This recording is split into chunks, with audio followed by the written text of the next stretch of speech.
the left and right come together for fundamental truths. AD on the radio.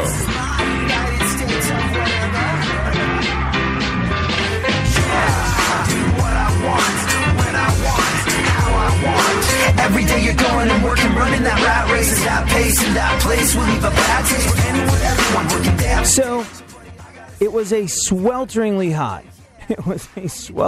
hot Labor Day weekend in many parts of the country, as best as I can ascertain. People saying to themselves that it hardly felt like the end of summer. People doing their very best to stay cool. People trying to go to the pool, try to go to the beach, try and get in some air conditioning, try and have some icy cool drinks. Anything that it took to beat the heat, the unseasonable heat that was part and parcel of this Labor Day. But what's very interesting about Labor Day in general is, well, we've had that before. We've had it be like, wow, this is our Indian summer. I don't know if that's a politically correct term to use anymore, but oops, I just went ahead and did it. Indian summer, for those that are not familiar with the terminology, is when you have summertime well into September, and you get out and you enjoy it. Maybe even a little bit more than you did in July and August, because, hey, this is a bonus. But Labor Day, no matter how swelteringly hot it is, no matter how swelteringly hot it is, you know that the other foot's about to fall. You know that people are going back to work. You know that school is once again in session. You know the days are going to get shorter and the nights are going to get longer. And the death grip known as winter in parts of the country is about to be something that is in full effect. I think my uncle summed it up pretty well. My uncle, who lives out in New Jersey, said two very poignant moments on the beach happened as Labor Day marked the unofficial end of summer. One, as the lifeguards left for the final time at 6 p.m., the entire beach stood and applauded as they walked off, thanking them for their season of service. Two, a good number of beachgoers waited until the sun set in picture-perfect manner right over Sandy Hook Light and applauded as the season officially came to a close. My uncle said, I know it's technically still summer, but after Labor Day, it's just not the same. Summer of 2015 was great, and I already look forward to next year. Yep. So, that's it. That's a wrap on summer 2015. And I hope that you saw it out in fine fashion. The icy death grip that is winter, especially in parts of the country like the Midwest and the Northeast. The icy cold death grip of winter, where Mother Nature actively tries to end your life for about 11 weeks, is on its way. I went and saw Garrison Keillor. You ever heard of him? Garrison Keillor is a really interesting one.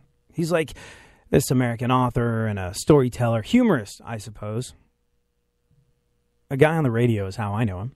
And he is in no small part, big chunk of the reason why I do what I do on a regular basis. I went and saw him, and Garrison Keillor is an interesting one. He's been hosting this show called The Prairie Home Companion for the past 41 years, I think it's been. And having listened to this guy since I was about 5, when I found out that he was retiring in the not-too-distant future, when this was going to be his farewell summer season of his traveling roadshow, what he did, basically, in case you're not familiar with The Prairie Home Companion, is he's a writer and a radio personality, and he had a job once back in the day, like 40 years ago, to go write an article in the New Yorker on the Grand Ole Opry. And he was like, wow, that's kind of cool. What if I did something kind of like that didn't involve quite as much country music? So the people that, didn't necessarily identify with the soulful allure of a twang in a song all about tractors could get into it too. And he came up with this concept, which was basically, sketch comedy and music and storytelling and really great musicianship. And I went and saw him do his final date at the Minnesota State Fair over the weekend. And it was poignant because like Labor Day, it felt like summer. It felt like he was there and he was going to be doing it for 1,000,000 years. And everyone was enjoying it. But in the back of your mind, you knew that this is probably it. This is the last time you're going to see him do this. And this is something that people have been coming to see him do for 40 years. So there was this aching, reaching desire to fully absorb every last moment of the show by the entire audience. 6,000 people. I was actually moved to tears a couple times. I don't know if you've ever seen him live, but during the intermission, Garrison Keillor walks down into the audience and he sings. And it's just him, a cappella. Sings songs like Glory, Glory, Hallelujah, Home on the Range. Old, simple songs that everybody knows. I don't know, maybe it's because he's in his 70s, or maybe it's because he picks keys that are easy for everyone to sing, but he doesn't belt them out or anything. Just quiet sing-along. 6,000 people, though. But as a whole crowd sings along to songs like Home on the Range, Glory, Glory, Hallelujah, our national anthem. It's not crazy, it's not raucous, it's not loud, but it bonds thousands of people together all at once in an almost quiet, reflective moment. And on an occasion where you knew this was the last time you're going to be able to participate in it there, the moment was that much more poignant, that much more reflective. And we were all of us, all thousands and thousands of us, bonded, knowing that our summer was coming to an end, knowing that his summer is coming to an end, but knowing that we were sharing in something special. And it speaks to the unbelievably powerful testament that music has, the ability music has to bring people together. And somehow, I haven't quite figured out how, that will affect all of our lives that listen to this show moving forward. Thank you so much for hanging out.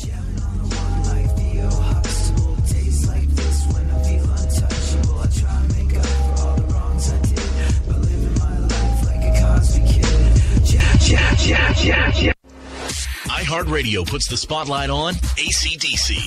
AC/DC was formed in 1973 by Angus and Malcolm Young in Sydney, Australia. The brothers came up with the name, an abbreviation for alternating current direct current electricity, when their sister saw it on a sewing machine. Their older brother was a member of the Easy Beats, one of Australia's most successful bands of the 60s, who had an international hit with Friday on My Mind. The group's original lineup included bassist Larry Von Crite, drummer Colin Burgess, and singer Dave Evans, though Evans was replaced by Bon Scott in 1974. By that time, Angus Young was already wearing a school uniform as his onstage costume. In 1975, AC/DC released their debut album, High Voltage, which was recorded in only 10 days in Australia. Mark Evans and Phil Rudd replaced Van Crite and Burgess after the album, and the new lineup released their follow-up, TNT, later in 1975. 'Cause I'm TNT. I'm dynamite. A compilation of both albums was released internationally in 1976. Following 1977's Let There Be Rock, Evans was dropped and was replaced by Cliff Williams. All things AC/DC, info, music, and more are on iHeartRadio, keyword AC/DC. iHeartRadio goes one-on-one with Mike Rutherford to discuss that even though there were generational difficulties, his father was always quite supportive. You know, you've got to understand, I'm sure it's the same over here, but in the UK, in England, you know, that generational change from my father's era to my era, you know, he was the English Empire days, 2 world wars. It was hard to communicate. There was a big divide between us. It's just, there was no dialogue, really. You couldn't discuss things because there was no sort of platform to share conversations on. But no, he was supportive, and in a way, you know, given that he hadn't got a clue what I was doing, you know, what parent did in those days, you know, music, long hair and a guitar, he was given that. He was very supportive. Keep listening to iHeartRadio for more Mike Rutherford and all your favorite artists.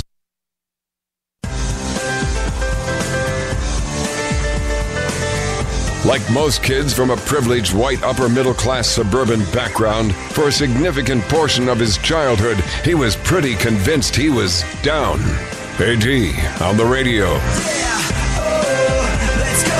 Talking that mess, better act like you know. Oh, let's go tonight. Walk away, punk, yeah, bitch. That's right, I know this. You're nothing but a punk, bitch. You're nothing but a punk, bitch. So walk away, yeah, yeah. You've been talking about me for a long time.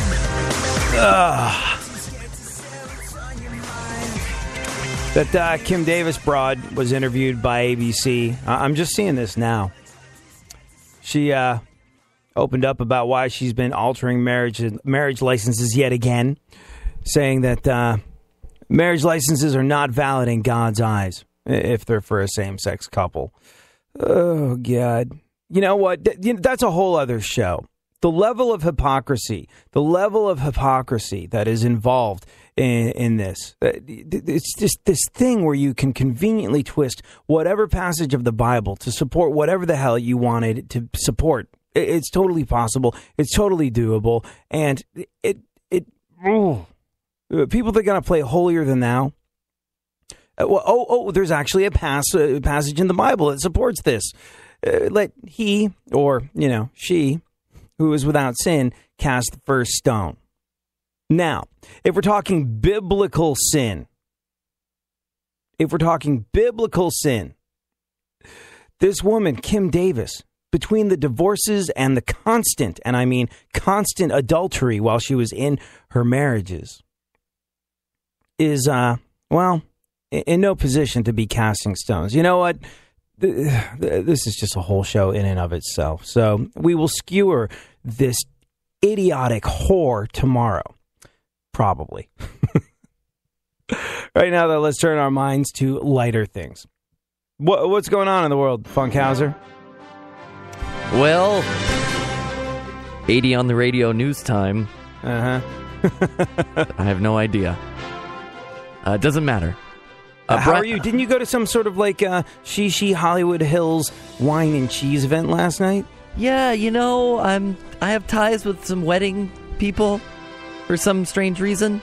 Wait, did you go to a wedding? No. But I went to a reception full of people that do weddings. It was a photography spot.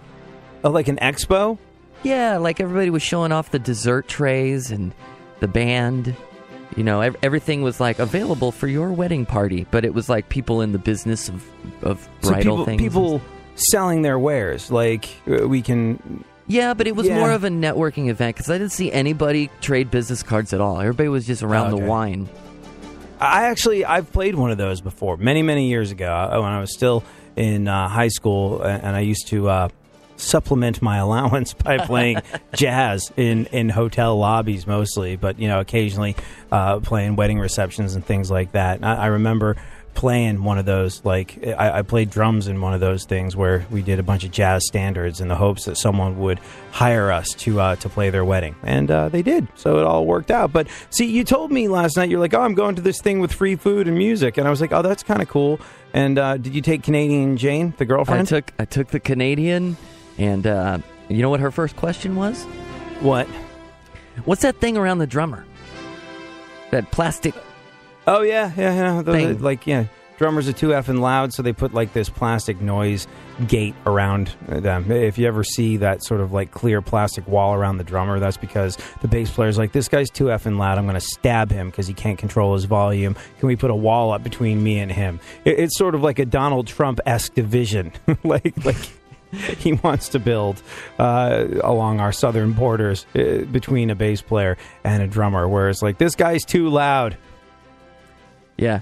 His volume is illegally immigrating across my border. I want a wall up. That's what that thing is. I didn't realize it was a wedding expo. I guess she doesn't understand borders. Well, she's Canadian. They don't really apply in the same way. So let me ask you this. Do you not think that there was a certain set of implications that goes with taking your girlfriend to a wedding expo that you might wanted to have thought about a little bit cautiously before you dove into free food and fun music? I thought we would be accosted by everybody going, "You look like a happy couple. Come here, my business card. Check out my desserts." But no, it was more of everybody kind of knew everybody anyway, and they were promoting this thing called. I don't know, it's an app that people that are getting married can use to design their reception area. It's kind of like you put tables and chairs down and you plot out. It's a computer app that you put where you put the bar and stuff. They were promoting that. That makes sense. There's an app for everything. Why not a wedding planning app? That makes total sense. It's a good one, Interesting. too. Yeah. Did it get you thinking about the whole concept of matrimony? No, I was just chasing around the food cart guy. There was some, those deconstructed sushi things that they have on the Food Network and stuff? Yeah. They were walking around with 3 strips of raw fish and some sort of chip thing and a squeegee thing full of soy sauce or ponzu. Yeah. A little chopped up mango.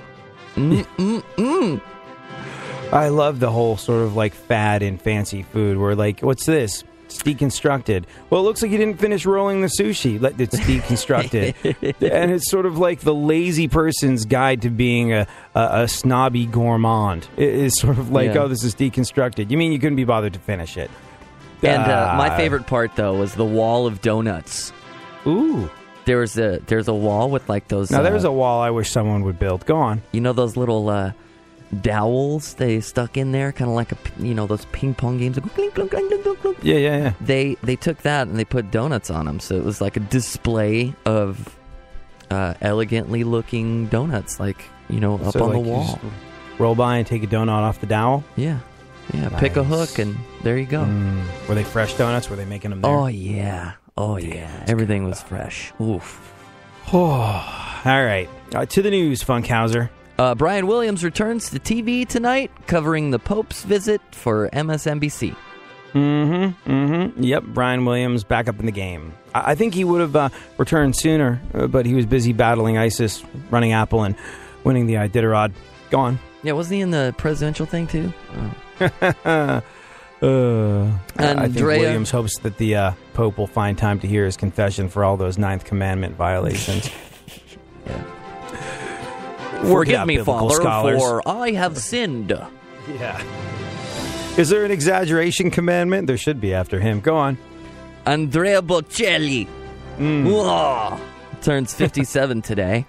Yeah, Andrea-bocelli. Who is, in case you did not know, Bocelli is like, you know him because everybody knows the blind opera singer. He's the blind opera singer. And Bocelli is regarded as being the greatest blind singer in music today. A lot of people thought it was Avril Lavigne, but then she dumped Chad Kroeger, and they're like, oh, she can't see after all. Okay. Go on. Not cool, You want to Karate Kid that one? Sure.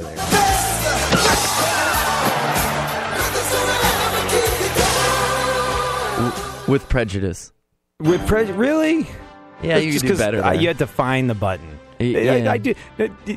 People say that to me all the time. You're better than that. No, I'm really not. That's pretty much as good as it gets. Go on. Ryan Reynolds says he loves taking care of his baby without a nanny. Oh, yeah. Good for him. That's great. I wish there was some kind of award we could give him. How about Welcome to Real Life? Are you expecting some kind of medal? That'd be a good award. I love taking care of my baby without a staff. Yeah, go figure. Good job. Well, way to do it the way absolutely everybody else on Earth has to. Go on. The Jerry Springer Show turned 25 yesterday. Yeah, amazing, right? Hashtag Jerry. Yeah, hard to believe it's been 25 years since a former mayor of Cincinnati made the bold decision to start doing everything in his power to make America dumber. And we love him for it. Do you watch the Jerry Springer Show? I mean, clearly people are still watching because it's still on. You know, like if it wasn't getting the ratings, it wouldn't exist. Part of my high school days, man. Come home from school, do some homework, hear the chant in the background, see a chair get thrown. Good times. Yeah. It was definitely part of my childhood. As an adult, you kind of know how it's going to go. I wonder, but it just makes me wonder who the hell is watching this thing still. I don't know. Well, someone. 16 and Pregnant on MTV.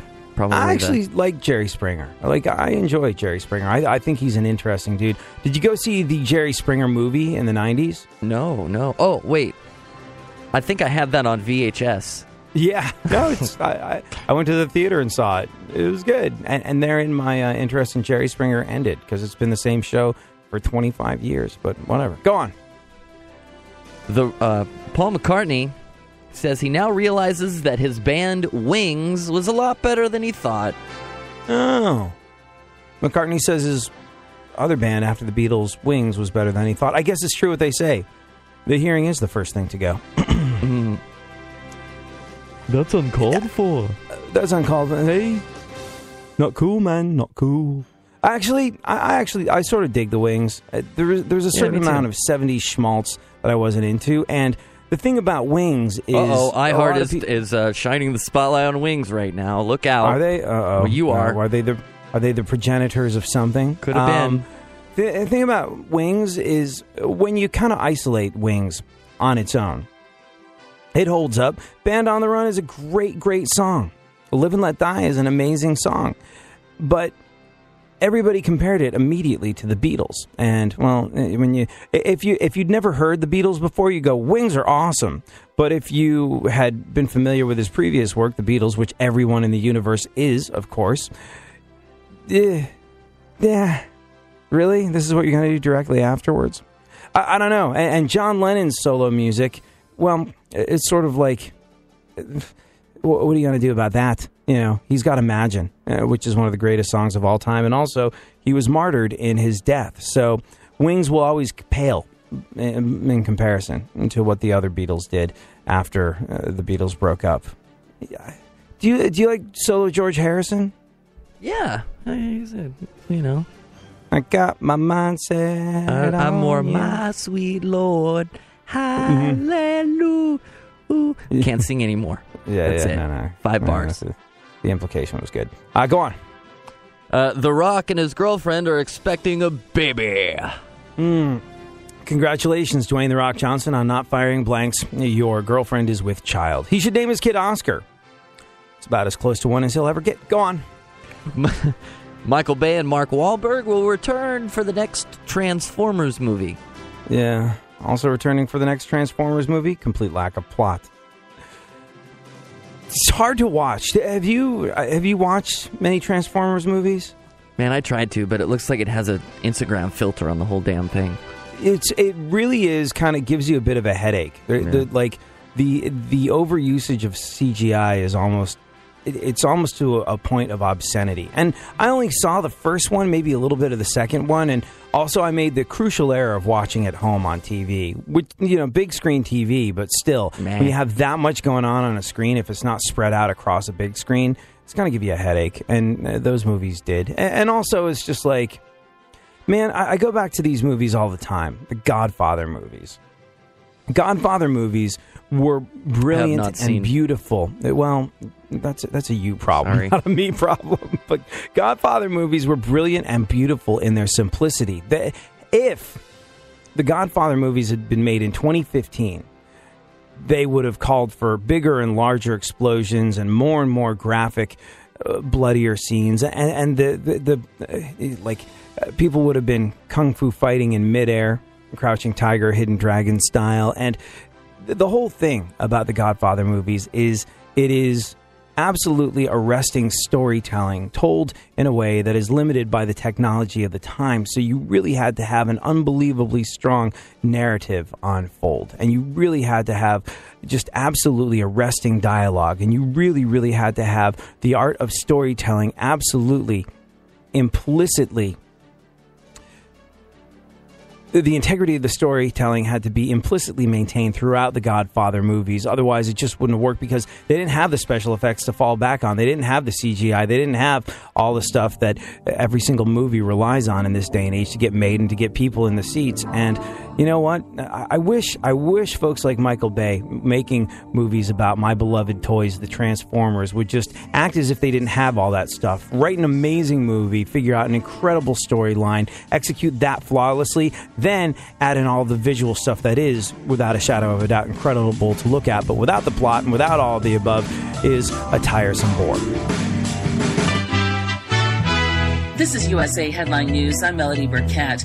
It looks like the problem has gone global with VW. On Friday, the scandal broke when U.S. regulators said Volkswagen had programmed some 500,000 cars to emit lower levels of harmful emissions in official tests than on the roads.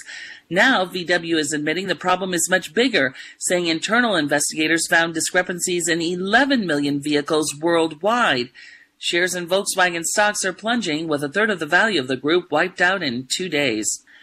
Republican presidential candidate Ben Carson is speaking out on religion, saying he doesn't care what you believe in. I don't care what a person's religious beliefs are or what their religious heritage is. If they embrace American culture, if they embrace our Constitution and are willing to place that above their religious beliefs, I have no problem with them. For the USA Headline News, I'm Melody Burkett.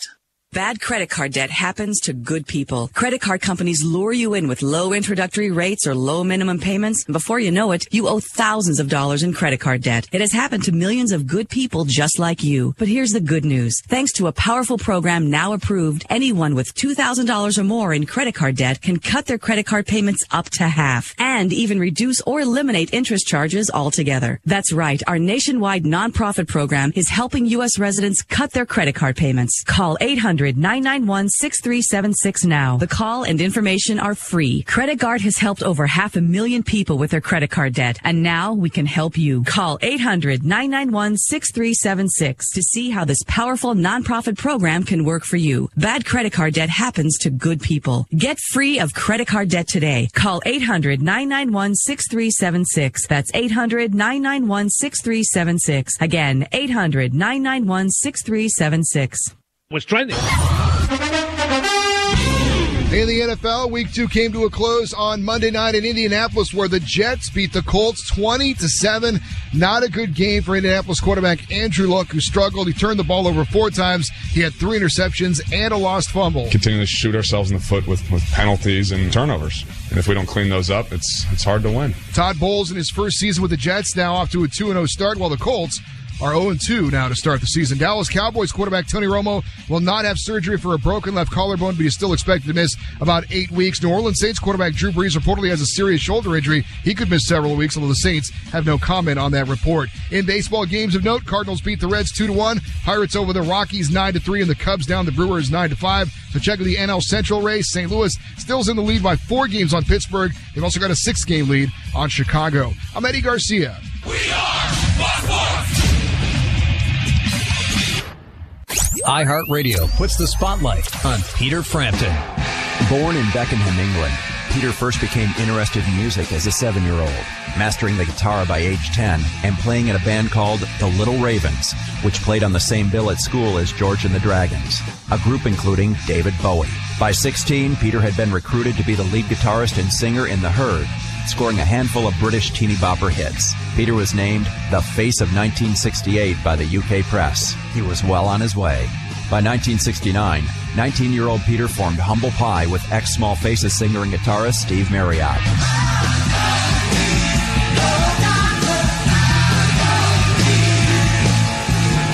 5 albums later, he left Humble Pie to go solo in 1971, just in time to see Rockin' the Fillmore chase up the U.S. charts. Without regret, he spent the next 5 years writing, recording, and touring, as well as guesting on other artists' records. Signed to A&M, he began to build a solid fan base with his first 3 albums, Wind of Change in 1971, Frampton's Camel in 73, and Something's Happening in 74. In 1975, the release of Frampton gave the world a taste of what was to come.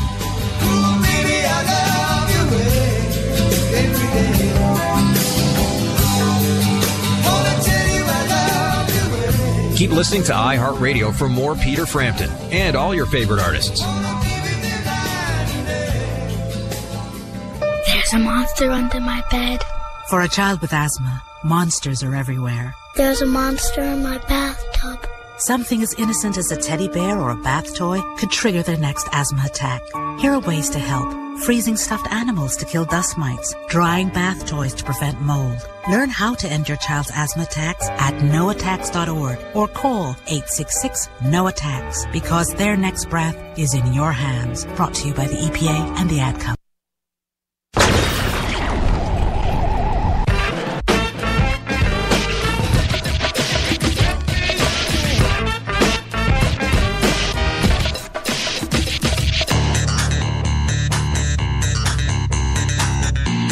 Now, more AD on the radio. Back once again, the ill behavior, delivering and giving you a musical savior. Back once again, it's your boy AD again. Nobody rock a party better than me. Back once again, the ill behavior, delivering and giving you a musical savior. Back once again, it's your boy AD again. Nobody rock a party better than me.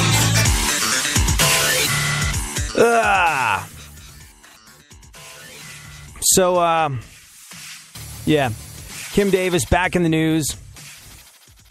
Kim Davis back in the news saying that the marriage licenses that she's been issuing are invalid because they're invalid in the eyes of God. She said they're not valid in God's eyes, for one.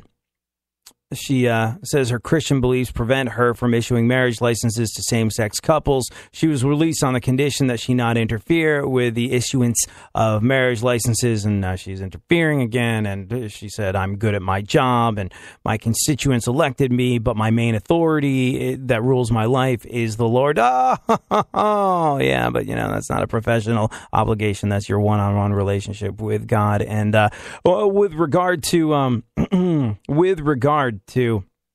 the absolute hypocrisy of her actions, citing her religious beliefs to deny marriages, even as she has been married 4 times and has had all kinds of kids out of wedlock. The whole divorce and adultery thing is probably in the Bible more than the don't get gay married thing. We'll check when we absolutely skewer this moronic whore tomorrow on the show. But she says, I'm forgiven. I'm washed clean.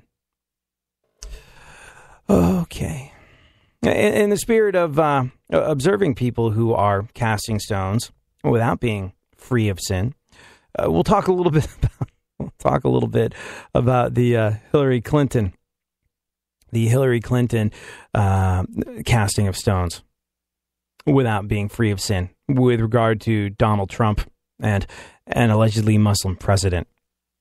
Trump's been the level of hypocrisy is truly astounding.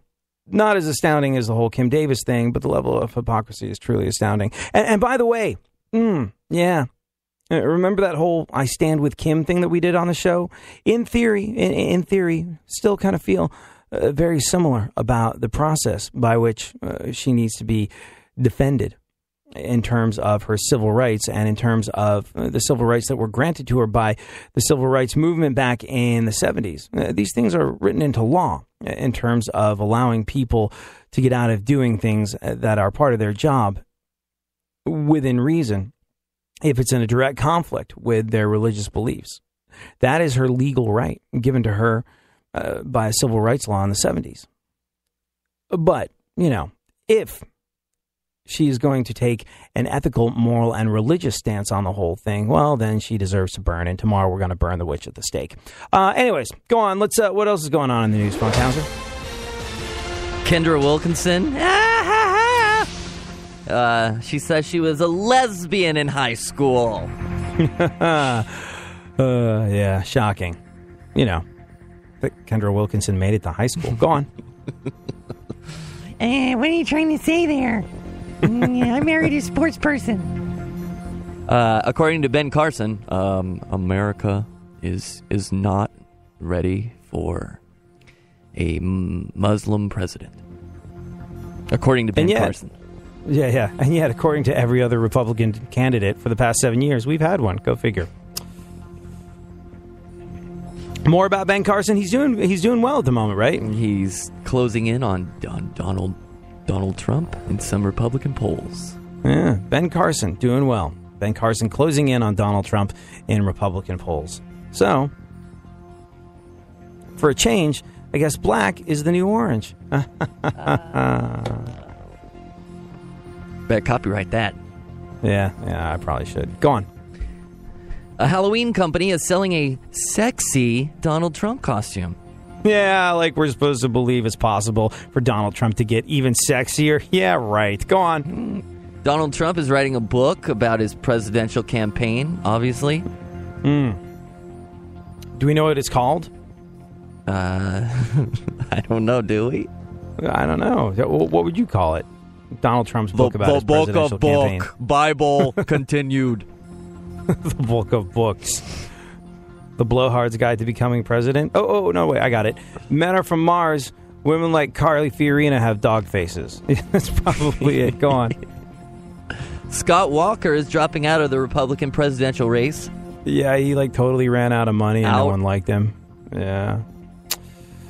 Republican voters will react to the news just as soon as they remember who Scott Walker is. Yeah, can you remind me? He did not make it. Yeah. I can't remember. A guy from Wisconsin likes to beat up on teachers' unions.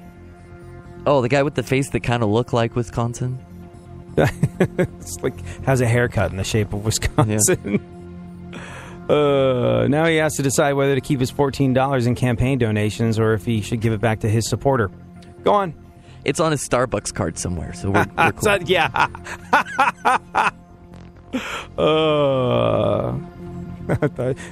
Having decided to withdraw my, having decided to back out of the presidential race, I'm now faced with the daunting moral and ethical question of what to do with our campaign contributions. Like, I don't know. Do you suppose they'll want the last 50 cents on this Jamba Juice card? Venti or train date? Oh, God. Go on.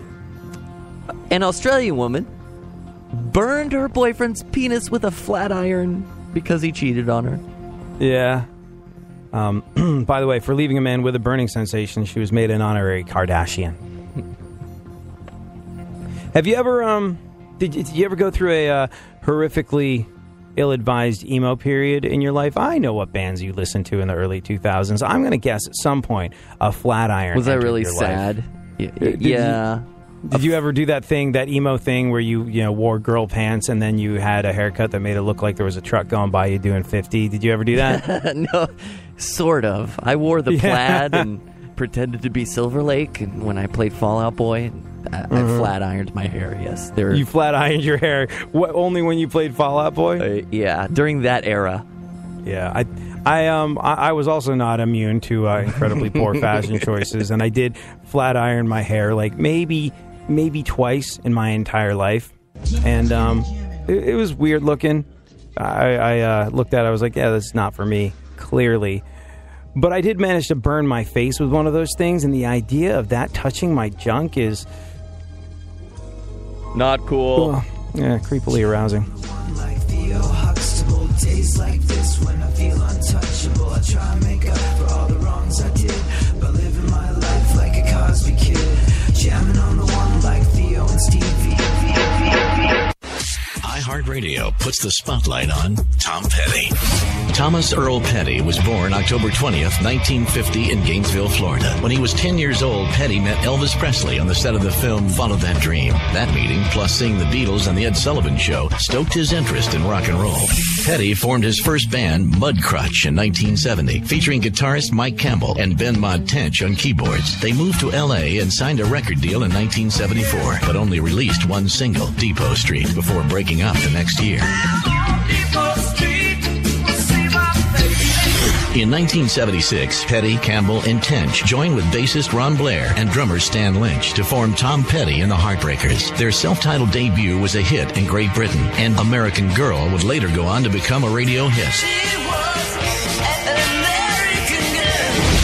1979's Damn the Torpedoes was their mainstream breakthrough, hitting number 2 on the Billboard chart for 7 weeks. Don't Do Me Like That was the band's first top 10 song. Following 1981's hit, Hard Promises, Blair wanted a break from touring and was replaced by Howie Epstein. Long After Dark in 1982 was the first release from the Heartbreakers' new lineup. All things Tom Petty, info, music, and more are on iHeartRadio. Keyword Tom Petty. iHeartRadio goes one-on-one with Bob Seger to discuss how having kids has changed his life. It made finding time to write a lot more difficult because they're just so much fun to be around, and they love having me around, and you just can't, certain things you got to see, those Little League games and the soccer and my daughter's cheerleading, acting, singing in shows, both of them, it's just stuff you can't miss. Keep listening to iHeartRadio for more Bob Seger and all your favorite artists. Now, someone who everybody wants to punch in the face. AD on the radio. Cause you know you love the sound. Rock the radio, rock the radio, rock the radio, rock the radio, rock the radio, rock the radio, with the on the radio, the radio, rock the radio, rock the radio, rock the radio, rock the radio, rock the radio, rock the radio, with the on the radio, the radio. So,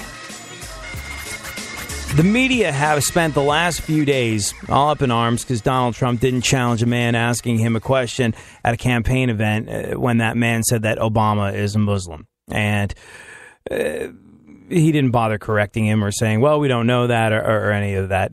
So, the media has been all up in his grill. And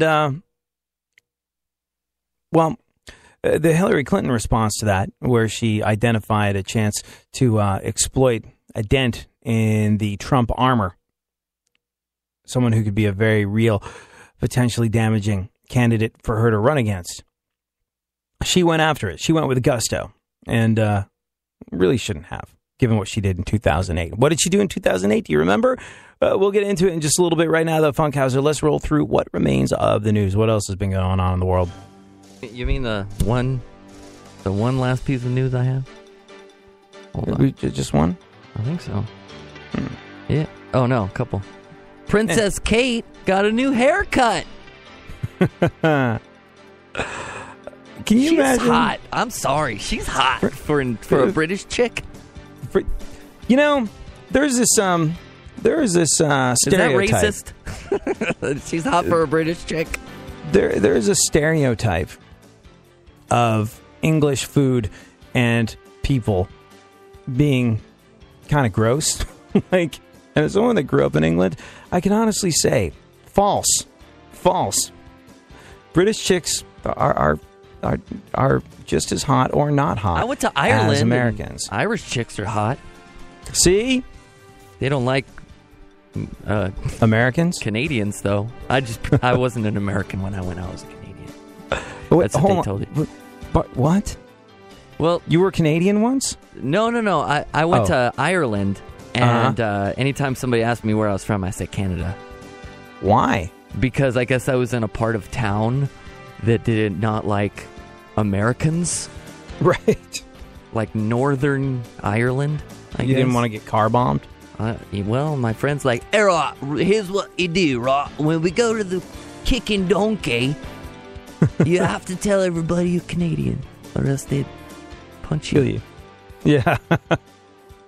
Interesting. Yeah, and see, you were at the you were at the kicking donkey in Ireland, and the chicks were still hot, right? Super hot. Super hot, yeah. Hotter than I would think. Like, the exchange rate doesn't even convert. Right, yeah. And, technically speaking, the population is significantly smaller than that of America. So you'd think that even if they were equally as hot per capita, there would be less hot chicks in England, Ireland, Scotland, and Wales. That is not the case at all. That is not the case at all. But, yeah, Princess Kate got a new haircut. Funkhauser thinks she's hot. It's not a bob, is it? No. If you want to get a look at what it looks like, you can.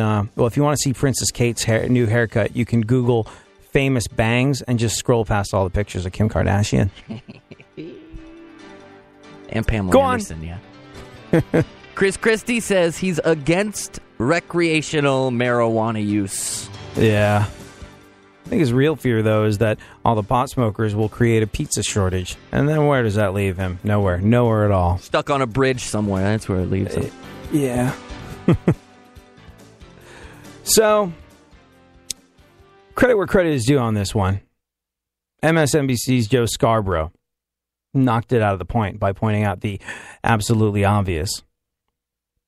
He noted Hillary Clinton's hypocrisy on the Obama Muslim rumors, saying it all started with her, which it did. Cast your mind back to 2008 for a second. Do you remember the campaign she was running against Barack Obama when she was attempting to be president? So, case being that the media have spent the last couple of days all bent out of shape because Donald Trump didn't challenge a man who asked him a question with a presupposition in it at a campaign event, when the man said that Obama is Muslim. Donald Trump didn't say, hey, wait a second, we don't know, or hey, he says he's a Christian, therefore we have to believe him because he's a president, and everyone's sort of like up in arms about it. Hillary Clinton was all over that too. Pounced. Not unlike a ready political cat. And took to Twitter, saying Donald Trump not denouncing false statements about the President of the United States of America and hateful rhetoric about Muslims is disturbing and just plain wrong. Cut it out. See, while we're with her in spirit, in terms of going, hey, that's a dirty way to run a campaign. That's not cool. That's not that any of the rules of good conduct apply to Donald Trump in any way, shape, or form, and therein lies his strength. Hey, you did that horrible, awful thing. Oh, yeah, I probably did. Nah, don't take it too seriously. Don't worry about it. We're having fun. We're having fun. But the thing that a lot of folks are missing is, well, a lot of folks are neglecting the fact that the whole birther / Obama is a Kenyan Muslim communist movement started with Hillary Clinton back in 2007. Cast your mind back. Remember what was going on in the world of political campaigning at that time.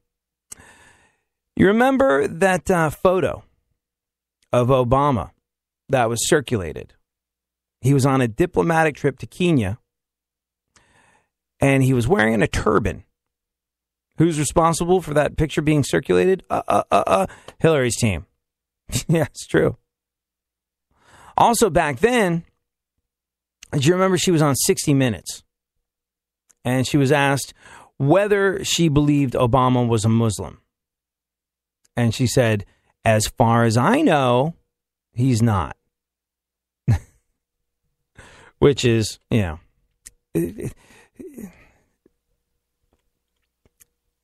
out of 10 for going for the jugular, minus several million for any subtlety on that particular instance. And here's the thing.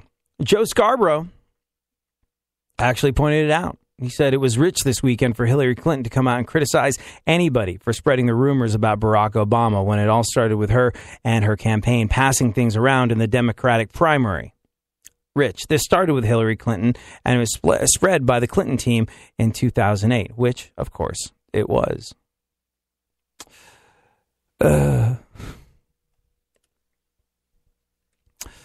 So,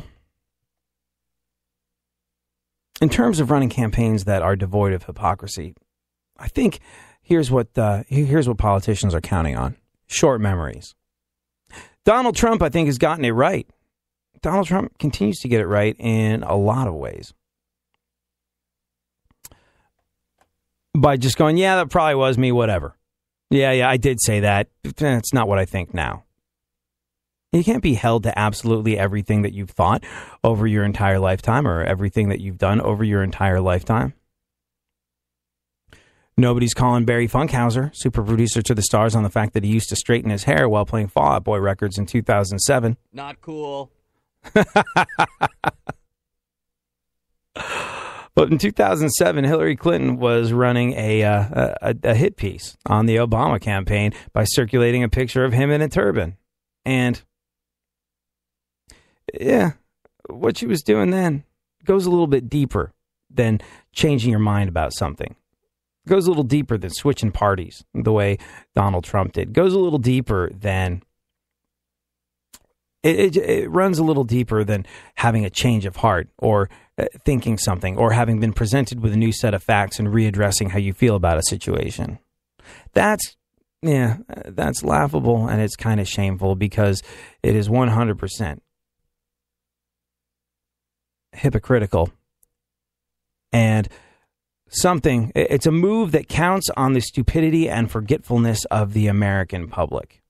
So when Hillary says or does things like that, she is making the assumption that you are too stupid or have a poor enough memory or don't care enough about this sort of thing to actually call her on it. So I'm glad that someone actually did. It was good times. What do you think, Funkhauser? If you had to take a guess, one way or another. What? President of the United States of America? Who do you like? Narrow it down to the three that you think stand a real shot. In this corner. No, I think you got Hill Dog. You got Donald. And then you're going to have somebody come out of the woodwork. Like, it might be Ben Carson. It might be somebody we haven't heard about yet on the Democratic side. It might be Bernie Sanders.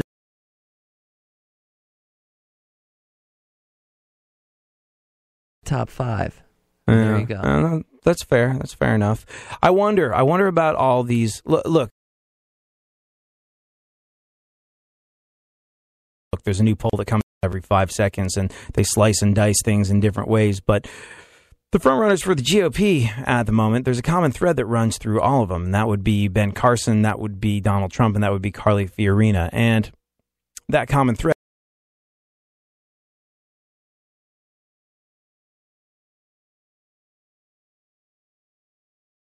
real estate, and there's a CEO in the mix. All these people gaining tremendous traction because of their lack of experience. It's weird. Having people with zero experience being the front runners to run the free world is a weird one. And it shows how absolutely sick and dog-tired we are of politics and politicians and the way our political system works. We need the refreshing change of a Donald Trump or a Ben Carson or a Carly Fiorina where, you know what? They haven't been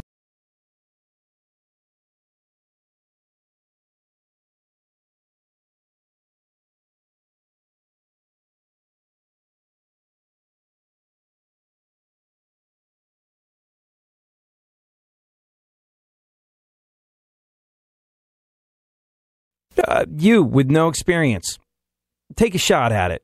We're behind you. We think you could. We think you've got potential, which is, of course,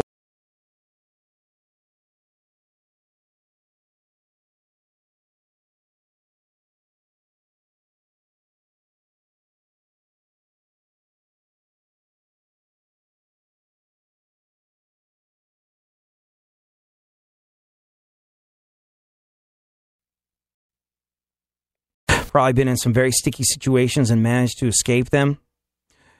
Had the odds stacked against them and won. Is that who you'd want on your side if you're going into battle? Or would you want someone that had never done this before? You'd want the experience on your side. No two ways about it. Yet here we are, so sick and tired of what's been happening in the world of American politics for so long that we are willing to go, oh, I'm just so sick of these guys, so over it, so over politicians. I'm going to do something completely ill-advised and give this person with absolutely no experience whatsoever a shot. What a roll of the dice that is. Now, it could wind up, it could wind up working out great. You never know. But it's a big you never know in that situation. And it's worth thinking about the fact that we are so dog-tired of the way America has been run for so long that we're willing to take this giant gamble, this giant leap of faith, this giant roll of the dice, and put someone with zero qualifications and zero experience in the White House.